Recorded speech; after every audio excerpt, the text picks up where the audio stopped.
मेरा नाम अर्पिता है और मेरी उम्र 32 साल है। मैं एक घरेलू खातून हूँ। मेरा एक 4 साल का बेटा है। मेरे शौहर एक कंपनी में मार्केटिंग मैनेजर हैं जो अक्सर टूर पर जाते रहते हैं। मैं बहुत शौक रखने वाली खातून हूँ।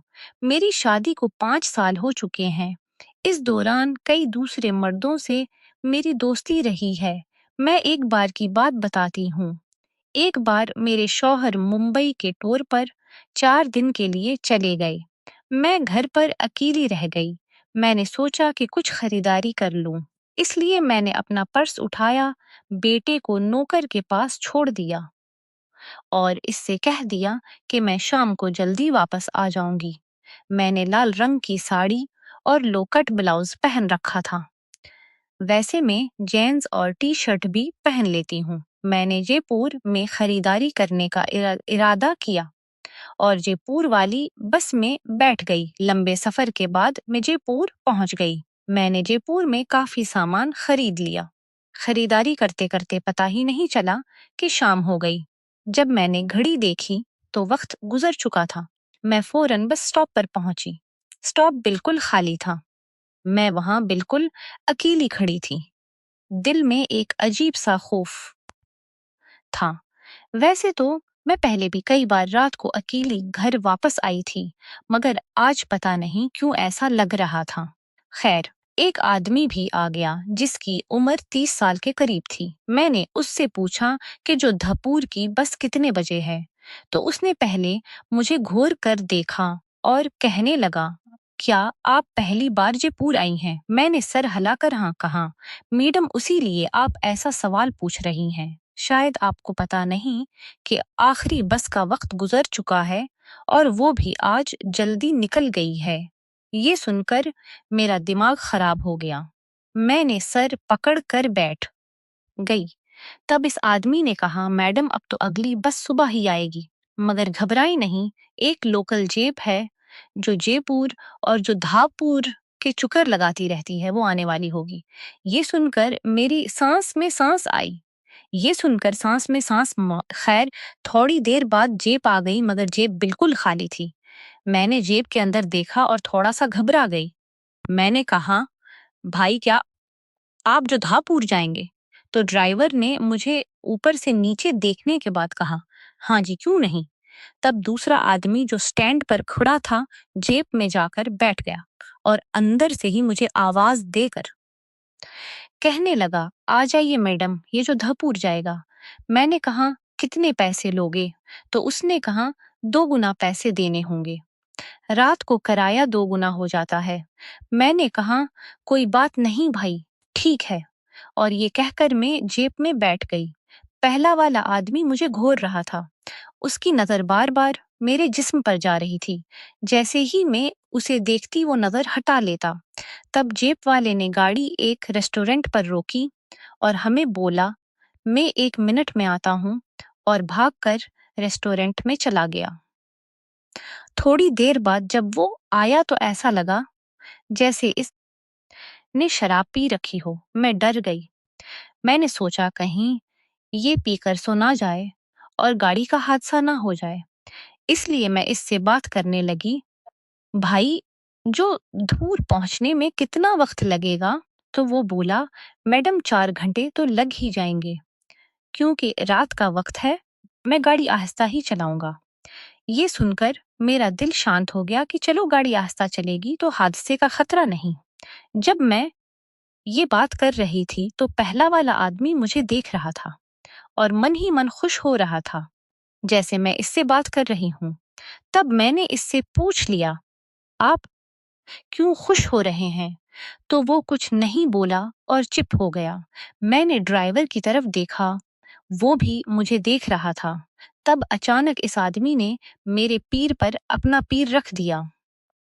मैंने इसकी तरफ देखा तो वो मुस्कुराने लगा। मैंने देखा कि ड्राइवर भी मुस्कुरा रहा है, तो मैं भी मुस्कुरा गई।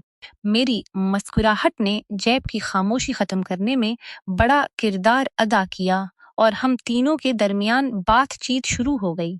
मैंने उन्हें अपना नाम बताया और उन्होंने अपना ड्राइवर का नाम इंस था और इस आदमी का नाम श्याम था। बात करते वक्त मेरी नजर बाहर गई तो देखा कि चारों तरफ सिर्फ रेत और तन्हाई थी। जेब की आगे वाली लाइट की रोशनी ही जेब में कुछ उजाला कर रही थी। श्याम भी जो धापुर का ही था। उसने मेरा पता पूछा और कहने लगा, आपका घर तो मेरे घर के करीब ही है। ये कहने के बाद जेब में फिर से खामोशी छा गई।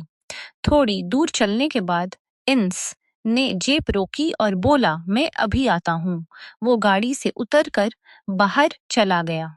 शायद बेतलखला जाने के लिए जा रहा था। थोड़ा आगे जाकर उसने वही किया जो मैंने सोचा था। शायद वो भूल गया था कि गाड़ी की लाइट जुल रही है। मुझे साफ नहीं दिख रहा था, मगर ठीक ठीक नजर आ रहा था। मैं ये भूल गई कि गाड़ी में कोई और भी है। शायद इंस भी यही चाहता था। तब मैंने महसूस किया कि मेरे पीर पर श्याम का पीर पड़ा हुआ था। मैं सहम गई और चुप रही। सोचा, क्यों ना किस्मत आजमा ली जाए। मैंने भी ठान लिया कि यहाँ किसी को क्या पता लगेगा और इस बेकार रात को क्यों ना यादगार बना लिया जाए। मैंने भी शुरू कर दिया। इतने में इंस वापस गाड़ी में आ गया और गाड़ी में बैठते वक्त मुझे देखने लगा और मुस्कुरा दिया। मैं उसकी मुस्कुराहट को समझ गई थी कि वो क्या कहना चाहता है। शायद उसे पता था कि मैंने देख लिया है। उसने गाड़ी स्टार्ट की और दिया उसने गाड़ी स्टार्ट की और चल दिया। उधर श्याम मेरे सामने वाली सीट पर बैठा था। उसने अपने जूते उतारे और मेरे बराबर वाली सीट पर पैर रख लिए। मैं ये देखकर पीछे की तरफ गुजरती हुई सड़क को देखने लगी। तब श्याम ने बगल में रखे पैर से हरकत करनी शुरू कर दी। मैंने उसका कोई विरोध नहीं किया, जिससे उसकी हिम्मत और बढ़ गई। ये सब इन शीशे में से देख रहा था। हम तीनों को इस वक्त सब पता था, मगर कोई कुछ नहीं बोल रहा था। मैंने सोचा कि शायद ये दोनों कुछ नहीं करेंगे। ए, लगता है मुझे ही कुछ करना पड़ेगा। मैंने आस्था से अपनी साड़ी का पल्लू ठीक किया ताकि हिचकचाहट ना हो, और बिल्कुल वैसा ही हुआ जैसा मैंने सोचा था। श्याम बगैर किसी डर के रगड़ने लगा। श्याम ने धोती कुर्ता पहन रखा था और एक ताकतवर आदमी था। थोड़ा सा सानुला था, मगर काफी रुबदार था। मैं देखकर सहम गई। मैंने अपना सामान जो मैं बाजार से लाई थी संभालते हुए बैठ गई, जिसकी वजह से वो अपने आप को नहीं संभाल पा रहा था। उधर इंस भी बार बार पीछे देख रहा था। तब मैंने कहा, इंस जी जरा गाड़ी रोकिए। इसने कहा, क्यों? तो मैं शर्माने का नाटक करते हुए कहने लगी, मैं नहीं बता सकती, बस आप गाड़ी रोक दीजिए। इंस ने फौरन गाड़ी रोक दी। गाड़ी से उतरकर जब मैं बाहर गई तो चारों तरफ अंधेरा और रेत के टेले थे। मुझे डर तो लगा, मगर मेरे दिल में बैठे शैतान ने वहां भी कोई मंसूबा बना रखा था, क्योंकि अब मेरा दिल मेरे बस में नहीं था। मैंने इंस को बाहर आने को कहा और इससे बोली, मुझे यहाँ डर लग रहा है, तुम मेरे साथ ही रहना। तो इंस ने मुझसे कहा, वो तो ठीक है, मगर आपको जाना कहाँ है? तो मैंने कहा, जहाँ पहले आप गए थे। आप गए थे। ये सुनकर वो हंस दिया और मुझे गाड़ी के पीछे न ले जाकर गाड़ी के आगे ले गया, जैसा कि मैं भी चाहती थी। मुझे डर लग रहा था। मैंने इनसे कहा, आप पीछे मुंह करके खड़े हो जाएं। मैंने अपना मुंह गाड़ी के उलट कर रखा था, वो तो सिर्फ बहाना था। मैं और इंस गाड़ी में आकर बैठ गए। इंस और श्याम, जो कि देख चुके थे, मुझे देख रहे थे और मुस्करा रहे थे, तो उन्हें देख कर मैं भी मुस्कुरा दी। थोड़ी दौर चलते ही इंस बोला, मैडम एक बात कहूं तो आप बुरा तो नहीं मानेंगी? मैंने कहा, कहो क्या कहना है, मैं बुरा नहीं मानूंगी। वो बोला, मैडम आप बहुत खूबसूरत हैं। मैं सुनकर अपने आप बहुत खूबसूरत हैं। मैं सुनकर अपने आप पर फख्र करने लगी और आग में घी डालते हुए मैंने कहा, मैं खूबसूरत हूँ, ये बात तो ठीक है, मगर ये तुम कैसे कह सकते हो? तो श्याम भी बोला, हाँ नहीं, आप ठीक कहते हैं कि इरपेता जी खूबसूरत हैं। मैंने कहा, आप दोनों कैसे कह सकते हैं? अब मैं दिल ही दिल में खुश हो रही थी। तब इंस बोला, मैडम बहुत सी औरतों को मैंने देखा है। माफ कीजिएगा, कह कर वो चुप हो गया और थोड़ी देर बाद बोला, मैंने अभी थोड़ी देर पहले ही आपको देखा है। मेरा मतलब है, आपका जिस्म बहुत नाजुक दिखता है। तब मैंने श्याम से पूछा, और आप कैसे कह सकते हैं ये बात? तो श्याम बोला, मैंने आप जैसी खूबसूरत औरत आज तक नहीं देखी। अगर कहकर वो चुप हो गया, मगर मैं उसका इरादा जानती थी कि वो क्या कहना चाहता है। तब मैंने भी कहा, मैं भी अंदाजा लगा सकती हूँ कि तुम दोनों भी ऐसे ही हो। ये मैंने उन्हें भड़काने के लिए कहा था, और बिल्कुल वैसा ही हुआ। इंस ने गाड़ी सड़क से एक तरफ हटा दी और मुझसे बोला, मैडम आप बाहर आएं, और मुझे रेत के टेलों और झाड़ियों के पास मेरा हाथ पकड़ कर ले गया। मेरा दिल खुशी के मारे जोर से धड़कने लगा, जिसे श्याम देख रहा था और देखते ही समझ गया कि मेरे दिल में क्या चल रहा है। अब श्याम भी गाड़ी से बाहर आ गया और इंस भी मेरे पीछे पीछे आ गया। इंस ने कहा, मैडम अभी आपको पता लग जाएगा कि कौन किया है। और ये कहकर उसने मुझे अपनी बाहों में जकड़ लिया। मैं कहने लगी, छोड़ो मुझे प्लीज, मुझे छोड़ो। तब श्याम बोला, अभी से ही डर गई? ये तो सिर्फ शुरुआत है, अभी तो बाकी है। मेरे शोहर ने भी कभी ऐसा मेरा ख्याल नहीं रखा था। मेरी तमन्ना आज पूरी हो रही थी। मैं जब से जवान हुई थी यही चाहती थी।